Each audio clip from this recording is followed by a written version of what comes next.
Coming up on Lazer Update, we meet BMC sophomore Colin Harrington and explore what he does here in the BMC department.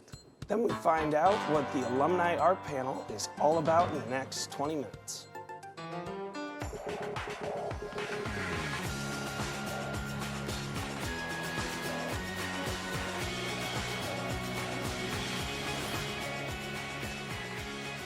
Good morning, welcome to Lazer Update. I'm Edgar Dowd. And I'm Dan Kelly. Today is April 25th, and I must say it's crazy. This semester is almost over. So close yet so far. But while we wait for the end, let's give our viewers a great Lazer update. To start off, we talked to Colin Harrington, who's a BMC sophomore, and we will hear what he does in his classes. Among all the majors that Anadolu Community College offers, one major left a profound impression on Colin Harrington, the Broadcast Media Communication program. Since 2021, he wanted to achieve a degree in the Broadcast and Media Communication program, and he found that at Witness Hall, the home for production, a student who wants to achieve success in his field. He represents what a student at OCC captured, diligence. Well, for me, I do like the Broadcast Media Communications program. So I get to work in the television studio, I get to do stuff out in the field, stuff like that. I think the professors are great. They give you a lot of in-depth discussion on what you're going to be doing in the field. Like say you're working in the TV studio, like you work with Mark Ballard. He'll be telling you what to do on the video switcher, and he'll actually push you to do it correctly, not just let you get away with doing it wrong over and over and over again. He's going to want you to get it correct.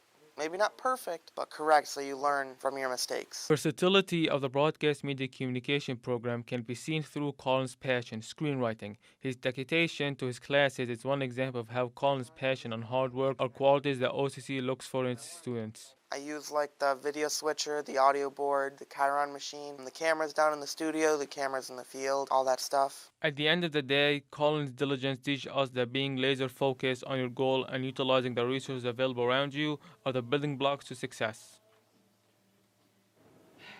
Colin is planning on going into writing for his major. He plans to go either Ithaca or Oswego after he finishes up his semester at OCC in May. There is a lot of events that happen at OCC. One of the many events was the Alumni Art Panel, where many successful artists share how they achieved their positions after they graduated from OCC. Nick Krause has the story.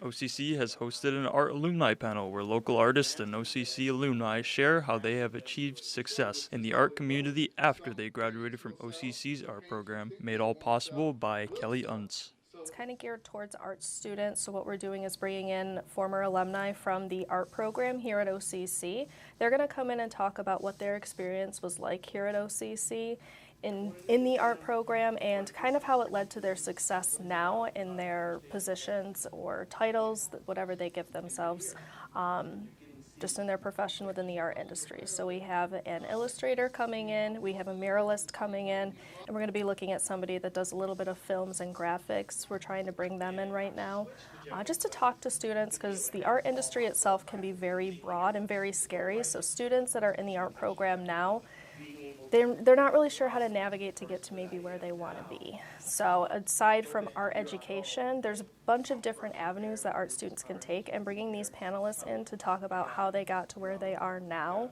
is going to really help hopefully inspire students and kind of maybe show them different pathways and avenues that they haven't considered and how they can use their art degree.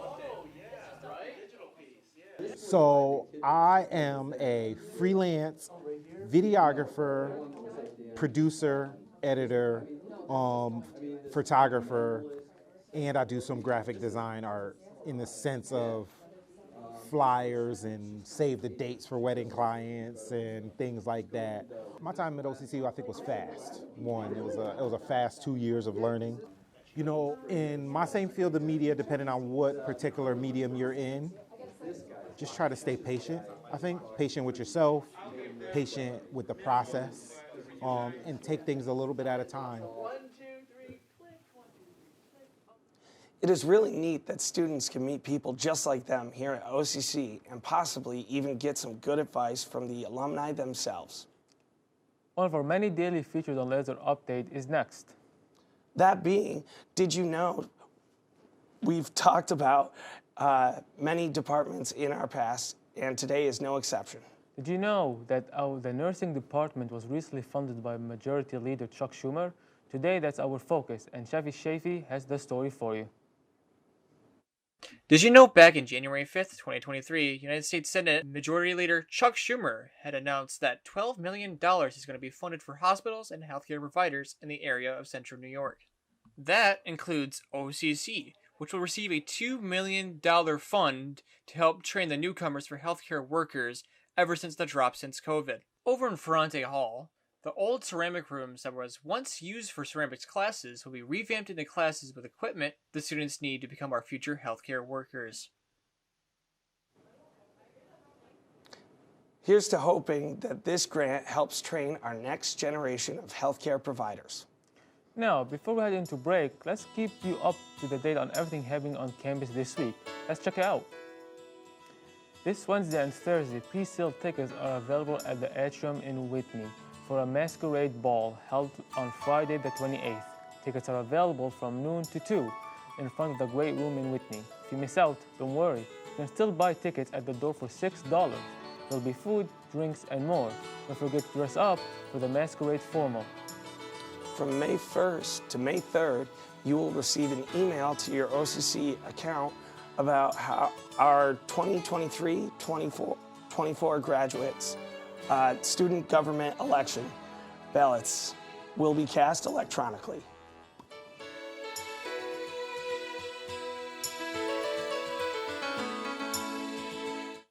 I chose OCC for the quality learning experience at an affordable price.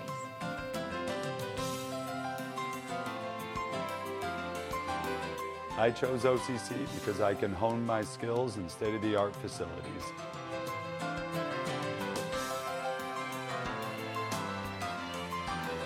I choose OCC because the professors help you succeed and they encourage creativity. Visit sunyocc.edu and discover why more than 40,000 students call OCC their alma mater.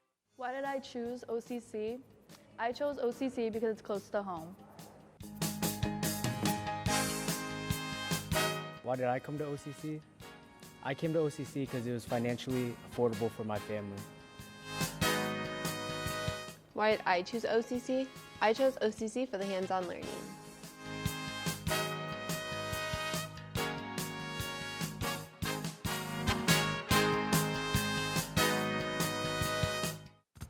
Recently, the movie Evil Dead Rise released in theaters back on April 21st. The movie is based on the Evil Dead series, where it follows a reunion between two sisters getting attacked by bloodthirsty demons. Will they survive the attack, or will the Evil Dead rise? If you're expecting a story about Ash Williams, you might be disappointed, but Bruce Campbell makes an appearance in a cameo. Welcome back to our Lazer Update. I'm Edgar Dowd. And I'm Dan Kelly. Let's head right back into our show. Here at OCC, we hold an event called an Open Mic Night where anyone can perform in front of an audience of students and faculty members. Dominic Ciccarelli has us covered. Once a month, in the Marvin & Shue Recital Hall, students of all kinds gather for an Open Mic Night, where they can perform on stage in front of their peers. Student Government Officer and Vice President of Business and Applied Sciences, Siobhan Young, hosts these events and had this to say about them. When I was thinking of what events I could plan, I love music. I've played guitar for a while, very, very casually. So where I grew up in New Hampshire, I started doing open mics after I graduated high school, some local ones, and I loved the vibe, I loved the environment, so I really wanted to bring that here to OCC. Students perform various things: poetry, singing, stand-up comedy, whatever you like, really. I feel good about it. I'm a music major. I sing all the time. I'm in choirs. I have been my whole life. I do theater. So this is just fun for me. I will be performing the song Always by Panic at the Disco. We are going to perform a Korean song called Ditto by New Jeans. Yes, it's a very cute song. It's not too hard to sing even when you don't know Korean. We love K-pop songs. We're K-pop lovers. Yes. If you'd like to try your hand at an on-stage performance, the next Open Mic Night will be May 4th in the Marvin & Shue Recital Hall. Just don't forget your vocal warm-ups. I'm Dominic Ciccarelli for Lazer Update. It's amazing to see what kind of talent our students have in open mic. Whether it be a comedy show or someone singing their favorite song, it's just nice to see people doing what they love. OCC has many different students going to many different majors. Nigushima Nuru is one of many students that's in the PTAC, which stands for Pathway in Technology Early College High School. Chafee has more. At Onondaga Community College, we took a look at Nyokushima Nuru and what she does at PTAC. I chose PTAC because growing up I was always interested in engineering.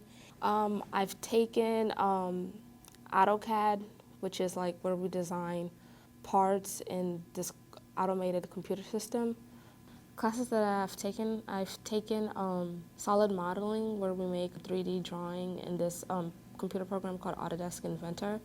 I've also taken physical metallurgy, where we learn about different types of metals and how strong they are. My favorite class is manufacturing processes, because in that class we do a lot of hands-on projects where we build many things. One of the projects we did was we made an acrylic bar sample where it had like different holes. Nuru has been in PTAC ever since she got into Onondaga Community College and plans to stay laser focused. Nigushima is finishing up her PTAC major and plans to enroll as a biology major in the fall. Hey Dan. Yes, Edgar? Did you hear about Twitter making you pay for verification? It's ridiculous. Why would anyone want to pay monthly for a blue checkmark on their profile? I don't know why, but maybe Lyle Freeman's Pulse of the Campus can get us some answers from our students. That coveted verification checkmark. Should celebrities and businesses have to pay a price for it? We asked fellow OCC students for their take. Here's what they had to say. Personally, I think looking at any account that has a blue check now is a little bit gimmicky, because you know that they can just have paid for it, versus like the little silver one or whatever the new one is that for the actual verified accounts. So I think it's a little bit gimmicky and kind of like just a badge of like, look, I wanted this so I can pay for it. I absolutely do not think so. Partially because I think the beautiful thing about social media is that it's supposed to be completely free. You shouldn't have to pay to have any of the aspects of whatever, website that you're using, because it's social media. It's supposed to connect you with other people. If you want to be verified and you're really not that important, not that nobody's important, but you know what I mean, you should pay for it. And there you have it. Let us know your opinion on whether verification on social media should be free or not. For Pulse of the Campus, Lyle Freeman, Lazer Update. Thanks, Lyle, for giving us other students' thoughts on the matter. I still don't think I would be buying it anytime soon. Now here's something I could get behind. Sports. Let's see what our laser athletes are up to.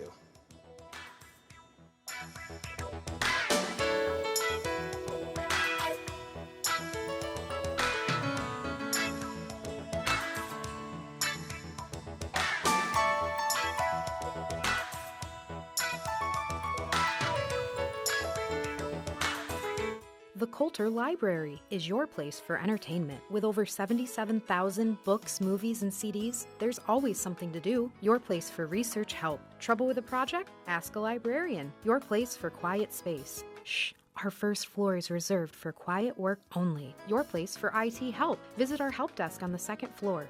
All this and so much more at the Coulter Library. Open 7 days a week. For more information, visit sunyocc.edu/library. Discover why OCC is the right choice for you. One of the reasons why I chose OCC is because it's closer to home. I can still get to see my friends and family, and plus you can even get a private room where you can study. It's nice and quiet. You can even use it for an hour or a half. I chose OCC because it provided me a great opportunity to help students in my local community.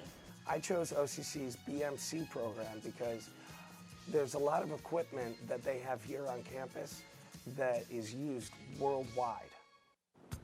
If you rock and roll fans are interested in going to a concert soon, you may have heard that Godsmack is coming to Syracuse at the St. Joe's Health Amphitheater. You can get your tickets at Ticketmaster.com. It's that time that we head over to our last segment, Got Issues. We see Chafee discuss with us about toxicity in the online gaming field, and if it has gotten better or worse over the years of gaming development. Thanks, guys. Hello, everyone. I'm Chafee, and today on Got Issues, we're discussing toxicity in online gaming. If you happen to not know what that is, basically it's just people being vile to each other online while playing other games, while playing online games, which has been getting worse over the years. Joining me today are Dan Kelly and Edgar Dowd to talk about toxicity playing online games. Thanks for joining, guys. So, Dan, what kind of toxicity have you experienced online yourself? I've definitely experienced games where I feel compelled to leave, where I feel compelled like I can't play any longer because I'm presumably that bad or people are just that much better and they really like proving it to me. Yeah, that can happen a lot because I've experienced that before. People are just better than me. It brings my morale down. Edgar, why are people so toxic online? Well, I feel like because people are behind the screen, they just want to yell random stuff, say slurs, but like when people are like in front of your face, like me and you talking right now, they don't want to say those things, or they're not actually toxic. They just like saying them words for no reason. Yeah, when it's behind the screen in real person, it's totally different. Yeah. Dan, what type of punishment should toxic gamers get? There are games that offer the banning. After you're expired from the game, you might be able to judge your experience and or judge the player who killed you. And it's really, really complicated, I'd say, because you don't want somebody who's just that good to be banned for being that good. You got to gauge it. It's very difficult. Yeah. Edgar, how bad do you think toxicity is? How bad do you think online toxicity has gotten over the years for gaming? Well, I feel like toxicity has dimmed down a little bit. I'm not saying too much, just a little bit. Because I remember when I was playing Call of Duty Modern Warfare, like from the early 2000s, or watching stuff online, you can hear a lot of people in the lobby or in the game saying like very offensive slurs, like very offensive. People get mad, start fighting. But over the years, I feel like it dimmed down. I don't hear that much toxicity, but it's still there, but it's not too much of it. All right, when we come back, our discussion continues right here on Got Issues.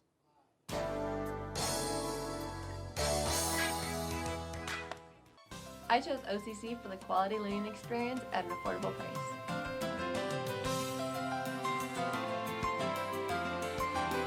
I chose OCC because I can hone my skills in state-of-the-art facilities.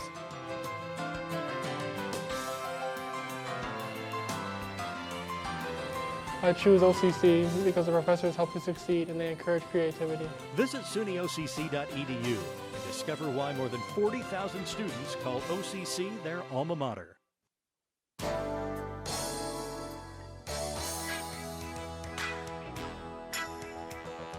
Welcome back. Chafee here again, and I'm here with Dan Kelly and Edgar Dowd, and we've been talking about toxicity in online gaming. So let's continue. So what do you think companies can do about toxicity, Dan? They could definitely start putting players in better lobbies with more compatible levels of gamers in comparison to like me, who's just a regular 33-year-old guy who plays on the weekends, to somebody who streams like ninja, so to say. I would not want to be paired up with him. So skill-based matchmaking is what we're looking for. And Edgar, how do you handle toxicity online yourself? I just ignore it most of the time. But like, let's say if I'm playing a game, a shooter, any online game, and I hear some toxicity and stuff like that, I ignore it. But once if I can't take too much, I would become toxic myself. So I know like it's kind of hypocritical, but I mean everyone has a limit. So sometimes I ignore it, sometimes I'll become with the toxicity. Yeah, that can happen to some gamers. I've had some experiences with that. And Dan, what type of games has the most toxicity? Like Edgar was saying, mostly shooters, but even sports games such as FIFA, I know, can be pretty toxic, which is very weird because you shouldn't be fighting over a soccer game. I could say that twice. Digital football gets some people angry. Now, Edgar, I'm going to ask the opposite question of that. What games have the least toxicity in your experience? Well, single player games, because like no one is in with your game, you're just playing by yourself, you know, you're doing whatever you want, there's no one like hunting you down, killing you every time you keep respawning, you just play it by yourself, have fun, do whatever you want. All right, and I'm actually gonna understand, what single player game would you recommend to people out there? Ooh, by far, one of my favorites is Shadow of the Colossus. It was an early 2000s game. It came out on PS2, and it was just you, a horse, a sword, and you went off and fought big giants. Sounds like a blast. I've heard a lot about that game. But I'd like to thank my guests, Dan Kelly and Edgar Dodd, and hope you're enjoying watching. I'm Chafee, and that's Guide to Issues. Wow, that was an amazing Guy Issues. Are you just saying that because we were in it? Perhaps, but we don't have that much time to discuss that. Thank you for staying with us. Make sure to check our Facebook page. And subscribe to our YouTube channel, Onondaga's Campus Connection. Every Monday and Thursday at 5 p.m., you will get a new episode. I'm Edgar Dowd. And I'm Dan Kelly, and we hope you have an amazing day.